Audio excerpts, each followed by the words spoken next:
आप सभी को जय श्री कृष्णा, राधे राधे। तो आज फिर सुनाते हैं लड्डू गोपाल की एक ऐसी सत्यलीला कथा, ऐसी जानकारी जो हर किसी के मन में एक सवाल सा रहता है कि हम क्या ऐसी गलतियां कर रहे हैं या कि क्या ऐसी वजह है जिसकी वजह से जो हमारे लड्डू गोपाल हैं हमें अनुभूति नहीं कराते।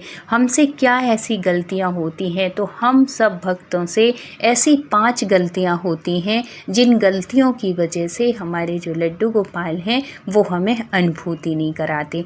तो अगर आपको भी जानकारी चाहिए, आप भी जानना चाहते हैं कि कहीं हमसे भी तो ये गलतियां नहीं हो रही हैं, तो वीडियो को फुल वॉच करिएगा।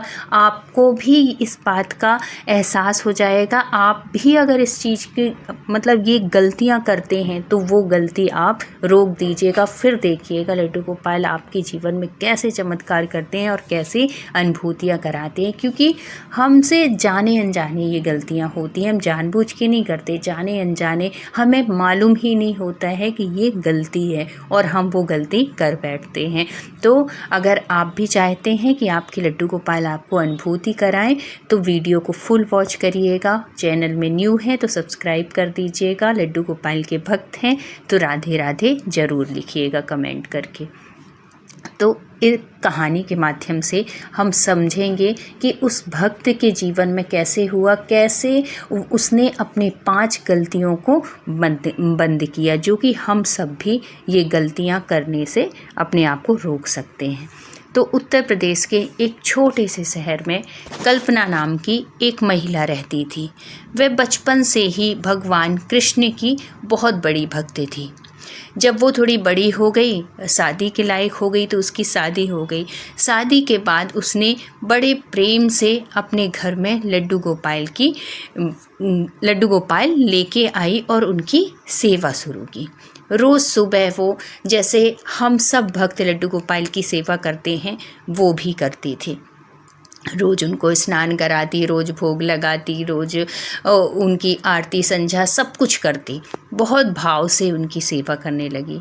लेकिन एक बात उसे हमेशा परेशान करती थी, जो कि हम में से बहुत से ऐसे भक्त हैं जो कि ये परेशानी वाली बात होती है। वो हर व्यक्ति के, जिसके लड्डू गोपाल अनुभूति नहीं कराते ना, तो सबके मन में ये बात होती है कि जब भी हम पूजा करने बैठते हैं या कि कुछ ऐसा वो करते हैं तो हमारे मन में ये ख्याल आता है।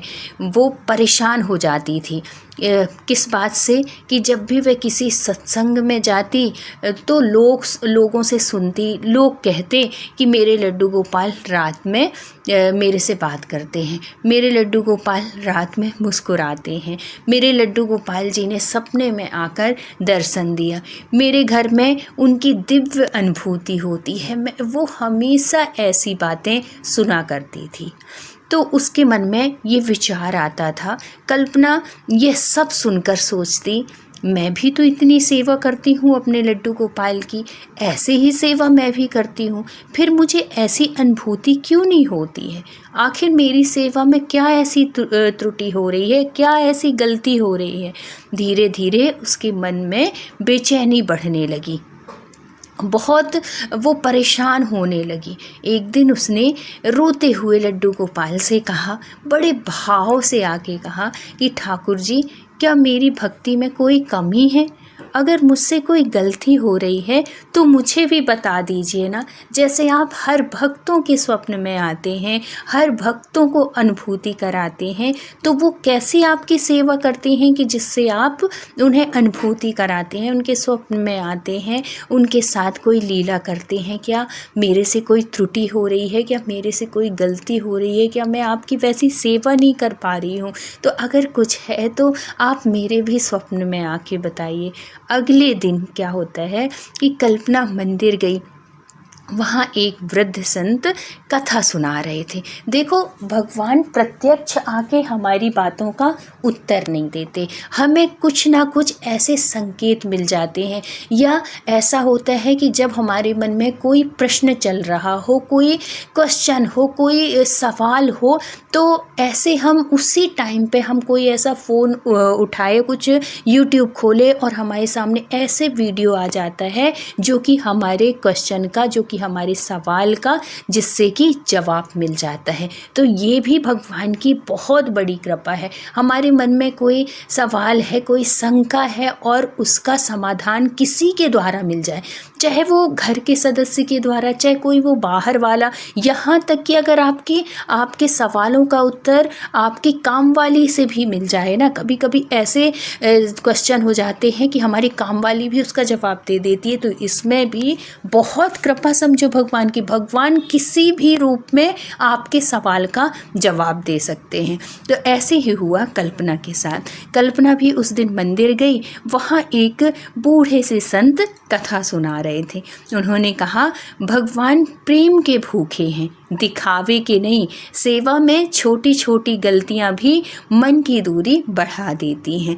मतलब सेवा में गलतियां नहीं होनी चाहिए, बड़े ध्यान से भगवान की, क्योंकि वो ठाकुर है, परमपिता परमात्मा है। यह बात सीधे कल्पना के दिल में उतर गई। उसने तय किया कि आज से वह अपनी हर आदत को ध्यान से देखेगी कि मेरे से कहीं कोई सेवा में त्रुटि तो नहीं हो रही है, मेरे से कहीं कोई गलती तो नहीं हो रही है। तो उसने जो अनुभव किया, उसने जो मतलब उसको जो अपनी गलतियों का एहसास हुआ, तो वो कुछ ऐसी गलतियां थी। पहली गलती उसने क्या अंदाज किया पहली गलती का, कि सेवा जल्दी जल्दी करना। देखो, एक होती है जब हम भगवान की सेवा करते हैं ना, बड़े भाव से, बड़े प्रेम से, बड़े भगवान की भक्ति में डूब के, और एक होता है कि किसी तरह काम निपटा देना जल्दी जल्दी। भाई ठाकुर जी बैठे हैं हमारे घर, लड्डू गोपाल की हम सेवा करते हैं, तो रोज़ हमारा नियम है कि हम रोज़ नहलाएंगे, तो जल्दी जल्दी नहला दिए, ना अच्छे से पोछे, ना कुछ, और है तो एक काम के रूप में हम उनकी सेवा कर रहे हैं। तो कल्पना रोज़ सेवा तो करती थी, लेकिन मन कहीं और रहता था। एक हाथ से मोबाइल देखती, दूसरे हाथ से भोग लगा देती। एक हाथ से कहीं ध्यान, भगवान को स्नान तो करा रहे हैं, लेकिन ध्यान कहीं और जा रहा है। ऐसा तो नहीं सब्जी जल जाए, ऐसे तो कोई आ तो नहीं गया, कोई सामने वाला क्या बता रहा है। मतलब इस तरीके से आरती करते समय भी जल्दी ख़त्म करने की चिंता रहती। उस दिन उसने मोबाइल बंद कर दिया, धीरे धीरे प्रेम से स्नान कराया, हर मंत्र ध्यान से बोला। उसे पहली बार मन में शांति महसूस हुई। यही हम सब करते हैं ना, कि भगवान के स्नान कराने बैठे हैं और है तो हमारा ध्यान भगवान के चरणों में नहीं, भगवान के स्नान कराने में नहीं, बल्कि हाथ तो भगवान के उसमें है तो हमारा शरीर यहीं पे, लेकिन जो हमारा मन है वो उस जगह पे नहीं है। तो ये हमसे पहली गलती होती है। दूसरी गलती क्या होती है? सेवा के बाद क्रोध। पूजा खत्म होते ही वे छोटी छोटी बातों पर अपने घर परिवार, पति, बच्चों पर गुस्सा कर देती। एक दिन उसे संत की बात याद आ गई, जिस घर में क्रोध रहता है वहाँ भगवान की अनुभूति कभी नहीं होती। आप कितनी भी पूजा कर लो, पाठ कर लो, अगर घर में कलह का माहौल है तो भगवान की अनुभूतियाँ आपको नहीं होंगी। उसने गुस्से पर नियंत्रण करना शुरू कर दिया। अब देखो, जब भगवान की कृपा होती है ना, तो इस तरीके से कृपा होती है। उसको अपनी दूसरी गलती का भी एहसास हो गया कि सेवा तक करो, जब तक हम सेवा कर रहे हैं तब तक हम शांत बैठे हैं। उसके बाद छोटी छोटी सी बातों में गुस्सा हो रहे हैं, छोटी छोटी सी बातों में बच्चों को डांट रहे हैं, छोटी छोटी सी बात, मतलब अपना कंट्रोल नहीं है, गुस्से पे कंट्रोल नहीं है। तो गुस्से को कंट्रोल करना भी बहुत ज़रूरी होता है, क्योंकि जहाँ कलह होती है वहाँ भगवान कभी आपको अनुभूति नहीं करा सकते, कभी आपके स्वप्न में नहीं आ सकते। तो इस बात का ध्यान रखिएगा। अब तीसरी गलती क्या है कि दूसरों से तुलना। वह हमेशा सोचती उसे अनुभूति हुई, मुझे क्यों नहीं हुई। धीरे धीरे उसने तुलना छोड़ दी। वो होता है ना, जैसे हमें पता चला, जैसे कोई हमारा चाहे पड़ोसी हो, हमारी फ्रेंड हो, ये कि किसी ने भी हमें बताया कि आज मुझे कन्हैया सपने में आए और ऐसी ऐसी अनुभूति हुई, स्वप्न में ये हुआ, तो हमारे मन में वो भाव आने लगते कि पूजा तो मैं भी वैसी करती हूँ, बल्कि वो तो कम करती है, मैं ज़्यादा पूजा करती हूँ, लेकिन मुझे तो कभी नहीं ऐसे हो। तो देखो, पूजा ज़्यादा या कम करने से नहीं होता। चाहे आप 2 घंटे पूजा कर लो और आपका 1 मिनट के लिए भी आपका मन भगवान के पास ना रहो, और चाहे कोई 5 मिनट करके पूरा टाइम अपना ध्यान भगवान के चरणों में रख के किया हो, तो वो 2 घंटे से ज़्यादा अच्छा है वो 5 मिनट की पूजा। तो इस बात का हमेशा ध्यान रखा करिए। और एक तो किसी का अगर कुछ अच्छा देख के उससे वो मत करिए कि अगर उसके साथ अच्छा हो रहा है तो मेरे साथ की तुलना मत करिए। आप अपनी आदतों को सुधारिए, आपके जीवन में भी कल्याण होगा, आपके ऊपर भी कृपा होगी। अब धीरे धीरे उसने तुलना करना छोड़ दिया और अपना ध्यान भगवान के चरणों में ज़्यादा लगाने लगी, भगवान के प्रति ज़्यादा लगाने लगी। अब वह केवल एक ही प्रार्थना करती, ठाकुर जी मुझे सिर्फ आपकी सेवा करनी है, बदले में कुछ नहीं चाहिए। एक होता है ना कि हम सेवा तो कर रहे हैं लेकिन किसी चाह के उससे, भगवान मैं आज आपको ये भोग लगाऊंगी, मेरी ये मनोकामना पूरी कर दो, मेरी ये इच्छा पूरी कर दो। हमेशा हम अपनी कामनाओं का पिटारा लेकर ही भगवान के सामने बैठते हैं। तो नहीं, भगवान के सामने बैठो बिल्कुल निश्चल। ठीक है मांगना भी हम, वो तो पिता हैं, वो परम पिता परमेश्वर है, उनसे नहीं मांगेंगे तो हम किससे मांगेंगे। वो ठीक है कभी ज़रूरत है आप मांगो, लेकिन हमेशा हर टाइम सिर्फ मांगने के उससे सेवा कर रहे हैं तो ये कोई वो नहीं है ना। तो किसी की तुलना मत कर, किसी से तुलना मत करो, और है तो निस्वार्थ होके पूजा में बैठो, भगवान का स्मरण करके उनके चरणों में ध्यान करके भगवान की सेवा करेंगे तो भगवान हमारी सेवा स्वीकार करेंगे। अब चौथी गलती क्या है कि सेवा तो करना लेकिन विश्वास कम रखना। जब घर में आर्थिक परेशानी आई तो कल्पना कहने लगी इतनी पूजा का क्या फ़ायदा। ये कल्पना के साथ बस नहीं, ये हर किसी के साथ होता है कि जब हमारे समय कुछ ऐसे विपरीत हो जाता है, कुछ वैसा हो जाता है ना, तो हम सीधे और किसी पे नहीं, सीधे भगवान के ऊपर ही भगवान वो कर देते हैं कि हम तो दिन रात इतनी पूजा पाठ, हमारे घर में इतना पूजा पाठ होता है लेकिन उसके बाद भी इतनी परेशानियाँ आ रही हैं, उसके बाद भी हमारे काम सफल नहीं हो रहे हैं। तो हर चीज़ में भगवान के ऊपर ये सब चीज़ डाल देना भी अच्छी बात नहीं होती। अब इतनी पूजा ऐसे कह देते हैं कि इतनी पूजा का क्या फ़ायदा जब भगवान कुछ अच्छा ही नहीं करते। फिर उसे अपनी ही बात पर पछतावा हुआ। उसने ठाकुर जी से क्षमा मांगी और विश्वास बनाए रखा। जीवन में हर किसी के जीवन में कभी अच्छा कभी खराब, ऐसे दोनों समय आते हैं। ना तो किसी का जीवन हमेशा अच्छाई में ही बीतता है कि हमेशा उसका जीवन अच्छा ही रहा हो, ना तो कभी ऐसा होता है कि हमेशा उसका जीवन खराब ही रहा हो, सिर्फ दुख ही मिले हो, ऐसा कभी नहीं रहता। समय है, आते जाते रहते हैं, कभी सुख कभी दुख। तो अगर कभी दुख वाला टाइम आया है तो उसके लिए भगवान के ऊपर ब्लेम मत डालिए। उस समय आप अपना विश्वास बढ़ा के रखिए भगवान के प्रति कि ये समय भी है, निकल जाएगा। लेकिन अपनी आस्था कमज़ोर मत करिए, आप भगवान के प्रति विश्वास कमज़ोर नहीं करिए। यही टाइम होता है जब हम इस समय अच्छे और बुरे की पहचान कर पाते हैं। तो ये भी समय खराब नहीं होता, ये भगवान भी समय इसीलिए देते हैं। तो उसने ठाकुर जी से क्षमा मांगी और उनके ऊपर विश्वास बनाए रखा। ये चौथी गलती थी।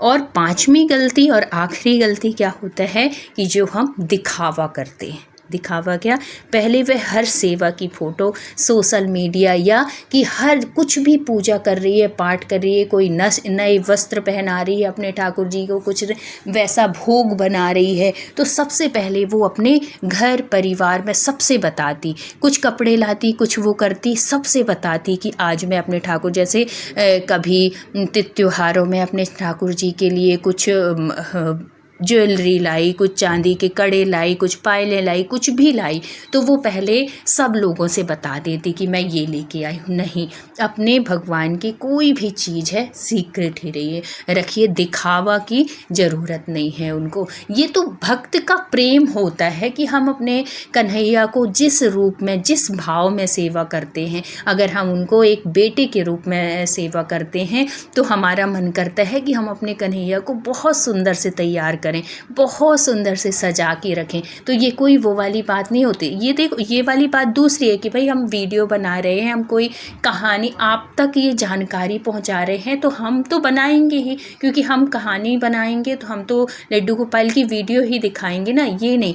अगर आप हर बात को अपने घर परिवार सब कुछ, ये एक फिर दिखावा हो जाता है कि भोग लगा रहे हैं, हमने क्या भोग लगाया, क्या उनको वो किया, तो वो सबको बताना, क्या हम वस्त्र लेके आए हैं वो सबको बताना। ऐसे में ये होता है ना कि कुछ लोग तो मुंह पे ही कह देते हैं कि ये करती तो कम है लेकिन दिखावा ज़्यादा करती है ना, तो ये चीज़ अच्छी नहीं होती। आप जो करिए अपने कन्हैया के लिए अपने भाव से करिए कि ये मेरा लाल है। जैसे हम अपने बच्चे के लिए उनके जन्मदिन पे कितनी चीज़ें, कितना खर्च करते हैं ना, तो अगर हम उनके जन्मदिन में अपने कन्हैया के लिए अगर कुछ कर रहे हैं, कुछ ला रहे हैं, तो ये किसी से बताने की ज़रूरत नहीं है। ये हमारे और हमारे कन्हैया के बीच तक की ही बात है। अगर कोई पूछ रहा है आप बता दो, उसमें छुपाने वाली बात नहीं। अगर कोई खुद से पूछ रहा है तो आप बता दो, लेकिन खुद से बढ़ चढ़ के कि आपने लाया 100 का और आप बता रहे हो 500 का, ये ऐसा भी